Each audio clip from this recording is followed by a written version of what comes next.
como é que foi evoluindo, então, tua participação ali? Entendi essa questão familiar e tal, então que talvez fugiu um pouquinho da resenha e teve que trabalhar, e eu reconheço quão importante isso foi para você chegar a ser quem Com você é certeza, hoje, com né? Acho que isso é certeza. muito legal. Mas e aí chegou ali final da faculdade, putz, vou prestar oftalmo, prestar ortopedia que nem meu irmão. Como é que foi essa A decisão? decisão, cara, não é tão simples, né? Eu acho até que vocês estão com essa iniciativa de ajudar a decidir. Não é fácil essa decisão de especialidade, mas eu acabei construindo a minha formação ali dentro das ligas de oftalmologia. Por acaso. Um misto, né? Normalmente a gente segue muito modelos, né, Pedrão? Então, quando você tem alguém de sucesso, isso te traz muito modelo. Você fala assim, puta, cara, aquele cara é diferente. Uhum. E eu acho, eu assim, é a melhor forma de escolher a especialidade? Não. Mas você saber modelar as pessoas de sucesso, isso é trivial. Com Isso é certeza. trivial. Então, assim, não, não que você vai fazer igual, mas você entender qual é o padrão que levou a pessoa ao sucesso, isso é ótimo. Como a gente era muito novo e às vezes a gente não é tão intencional, você tenta seguir igual. Uhum. Então eu tinha parentes da família ou distante, né, que tinha tido muito sucesso na oftalmologia. Dentro da Santa Casa era uma especialidade super forte. Uhum. E aí os caras brincavam que todo mundo lá era milionário.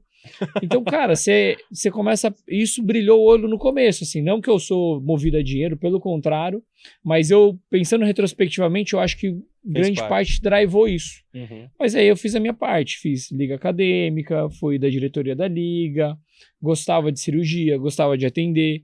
Então, eu tive dúvida no começo, porque eu gostava muito de esporte. Então, eu sempre gostei de academia, esporte. Você é médico do esporte? Naquela época talvez nem se falasse tanto, falava, né? Falava já? Cara. Na verdade, tava começando, não, né? falava-se pouco.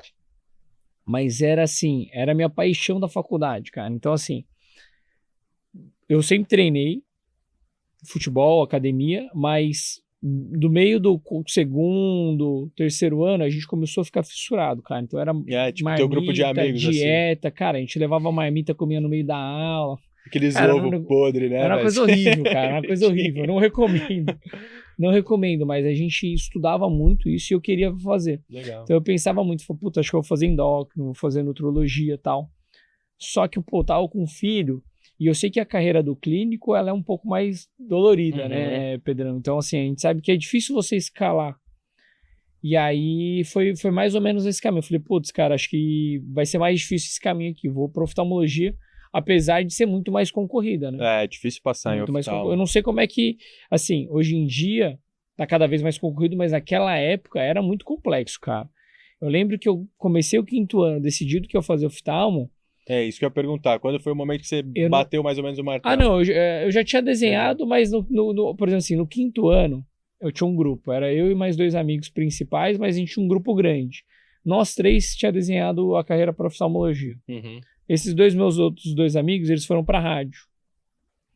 Um é empresário e tal, o outro é radiologista, fez no HC comigo mesmo, exército e tal.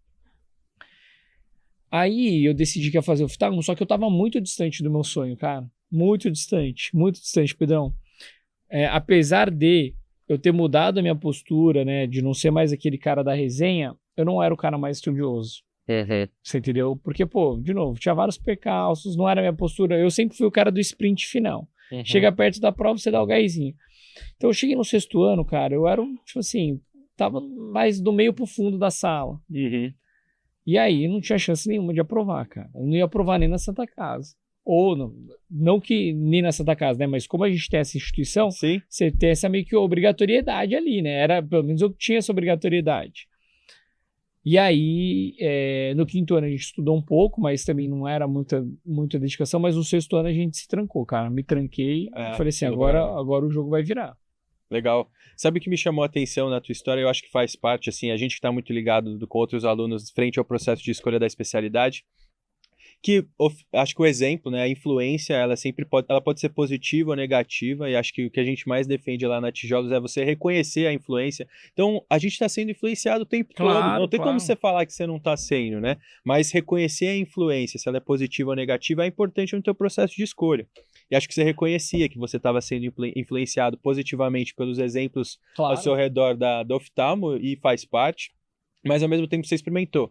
Porque às vezes você ia dar de cara ali, putz, acho que é oftalmo. Aí você chega lá na cara do gol, vai numa liga, começa a frequentar o ambulatório, né? Porque geralmente o oftalmo faz parte das pequenas áreas, então muitas vezes o internato não é tão rico, né? De você botar a mão na massa, falar que você entendeu o que é ser um oftalmologista, tá lá examinando o paciente e tal, que eu sempre me lembro do Bernardo, que ele falava, para de falar um pouquinho, deixa eu examinar pra ver o que tá acontecendo. E enfim, né? Acho que você experimentou, e ao experimentar você teve esse feedback. Pô, faz sentido, acho que eu gostei e tal. Então a escolha vai se formando, né, ao longo do tempo. Então acho que isso é importante também. Cara, a experiência na Santa Casa foi muito rica pra mim, assim, sendo bem sincero, Pedrão. Todo estágio que eu passava, eu queria fazer. Então, pô, passei na GO, o estágio cara, da Santa Casa animal, é assim. achava animal. Passei na GO, cara, porra, mão na massa pra caramba. Os Não sei como que vaginose, era, né? mas a gente dava muito plantão. O meu foi assim também. Cara, pô, examinava todas as grávidas lá. Cardiotoco da madruga, né? Pô, fazia muito, cara. Diagnóstico, muita coisa. Foi muito, muito rico.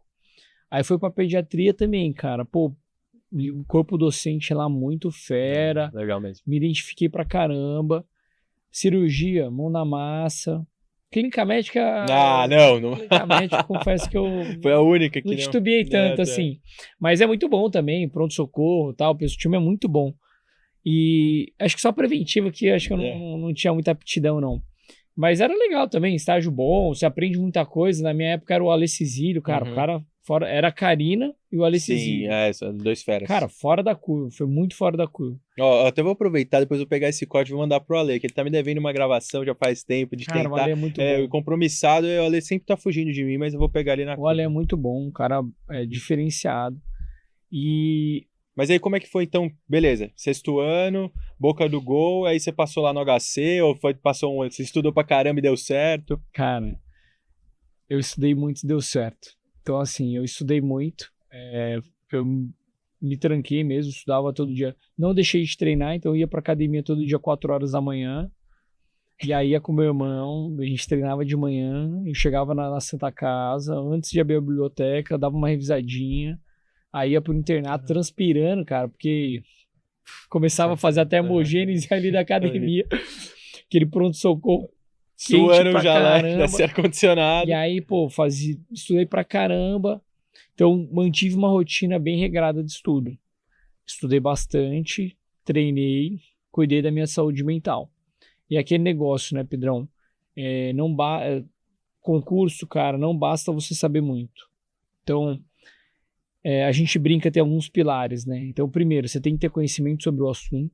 Então, cara, você tem que ter muito conhecimento médico. Segundo, você tem que conhecer a prova. Então, você tem que ter muito conhecimento sobre técnicas de resolução de questão. O rato de prova, né? Esse aí. E terceiro, tem que ter o psicológico forte, cara. Se você tem os 3, meu querido, pode vir o que vier. Se você tem 2 e o conhecimento dele ele é um pouquinho mais fraco, você ainda consegue ir longe, cara. Agora, se você não sabe fazer prova, se você não treinou, não é você não sabe, eu não acho que você tem aptidão para fazer prova, eu acho que é treinável. Sim, sim. E se você não tem um psicológico forte, isso vai te atrapalhar também. Sabe que você me lembra e, putz, minha mulher e meu irmão vão saber muito bem do que eu tô falando, meu pai é cardiologista, né? Ele sempre teve uma influência, assim, tanto do meu caminho na clínica médica, meu pai é da 22ª ala da Santa Casa legal, e tal, legal. Então também, na época eu passei em outras faculdades, mas escolhi pra Santa muito pela influência dele. Você passou onde, né? Eu passei em algumas particulares, logo saí no terceiro ano, mas aí quando eu fiz o cursinho eu passei no ABC. Na época meu pai até dava aula. Tinha passado lá, no ABC também. Ia fazer de graça, então. Ia de graça e eu passei em Botucatu. Pô, Botucatu e aí eu fui curtir, peso. assim... Não, Botucatu hoje eu reconheço ainda mais que naquela época quão forte Botucatu é. Mas tinha aquela coisa, que nem você mencionou, pro interior, tal. É que a gente vive numa bolha em São Paulo. Muito, né? E aí minha família aqui também era muito novo. Eu falei, cara, quero ficar... Bancar. Meu pai falou, filho, faz onde você quiser. Só que aí no dia que eu fui lá na Santa Casa... Você vai fazer a matrícula e tal, aí não sei se você conhece, é o Daleste, né, ele é da 52, e aí o Daleste hoje é muito amigo meu, abração, o nome dele é Yuri, ele é ortopedista, e aí tava ele lá, vou apresentar a Santa Casa pra vocês, aquele passeio, né, levando na frente da capela e tal, chegou um determinado momento que o Daleste tava, tipo, meu pai pegou ele pelo braço e falou, deixa eu te explicar, ele que ficou contando, assim, legal, como é que era a história da Santa, né, mas enfim... por que eu tava mencionando isso mesmo? Já nem lembro mais, cara. Nem lembro. Não, você tava falando que eu lembrei muito do... Você ia falar... Aí o que meu pai fazia na época das provas, né? Que você tava mencionando desses 3 pilares para poder, enfim, ser bem sucedido. E eu vejo um pouco também quanto o aluno pode se sentir pressionado na hora de fazer uma prova, né? Meu pai chegava assim e ele falava, Pedrão, você tem que ir lá, você tem que rasgar a prova, que é isso, você chegar com a mentalidade de, meu, vou pra cima da prova e tal, mas eu acho que tem algumas pessoas que não lidam muito bem com esse, tipo, Com essa pressão. essa pressão. Eu gostava, então meu pai chegava, ele me levava nas provas, vai lá, Pedrão, arrebenta tal, e aí você, puta, arrebentou a prova, comeu a prova, que ele era assim, né? Mas já meu irmão e minha mulher não são muito assim, então toda vez que meu irmão tinha uma prova, tal, meu pai chegava com essa... Não, meu irmão é advogado. E aí meu pai chegava com essa pressão pra cima dele e o cara nunca mandava bem, né? Então eu reconheço que deve ser bem legal e, enfim, curioso também ver como você mandou bem e hoje você aplica muito disso, né? E acho que é o próximo passo, contar como é que foi, então, começar o oftalmo lá Pedrão, na HC. que colégio que você fez? Eu estudei no Porto aqui em Porto São Paulo. Seguro? Boa, boa. Eu fiz Band na época. Já é meio essa pegada, né? Os caras focados na Exato, prova. mas eu não era o cara muito, de novo, né? No colégio também não era o sprint final, sprint final. A retinha final ali você dá o gás. Hoje em dia eu até mudo, hoje em dia eu não acho que é o ideal, é só você dar o gás final. Porque tem que ser mais constante. Ah, cara, eu estudei bastante metodologia de ensino e hoje em dia eu acredito que não é o que funciona. Tanto é que no meu último ano eu estudei bastante. Uhum. Então, e essa parte psicológica que você falou, Pedrão, não é todo mundo que lida bem. Mas eu não sei como é que você saía. Por exemplo, meu pai, ele sempre foi muito tranquilo. Meu pai sempre foi um cara muito sereno. E não fazia muita pressão na gente, sabe? Ele era rigoroso, mas ele não ficava pressão de prova. Até porque eu que da minha casa sempre fui o mais estudioso, assim. Era largado, mas era dos mais estudiosos. Só que se o pai fica fazendo muita pressão, eu acho que o filho sente, cara. Lógico que sente. Mesmo assim, o do seu pai era mais uma pegada mais motivacional, né? Era. Não, é que eu lidava bem, mas o meu irmão já não lidava tão bem assim. Ainda bem que ele foi escolher uma área, não que, pô, passar na faculdade de Direito não seja fácil, mas pra gente que naquela época passava em Medicina era outra pegada. Então ele conseguiu ser aprovado em boas instituições e tal, e depois meu pai foi pegando o jeito de como ele funcionava. Então, isso que é importante. Eu acho que a gente, como pai, você tem que entender como que você vai incentivar cada um. E é legal que você que é pai sabe Exatamente. bem disso, né? Exatamente. Pô, e a gente erra, pra ser sincero, porque eu como pai também, às vezes quero... Pô, eu também, às vezes quero ser o cara positivão, mas cada um vai ser de um jeito. Então você não pode transbordar tanto, não é fácil, né?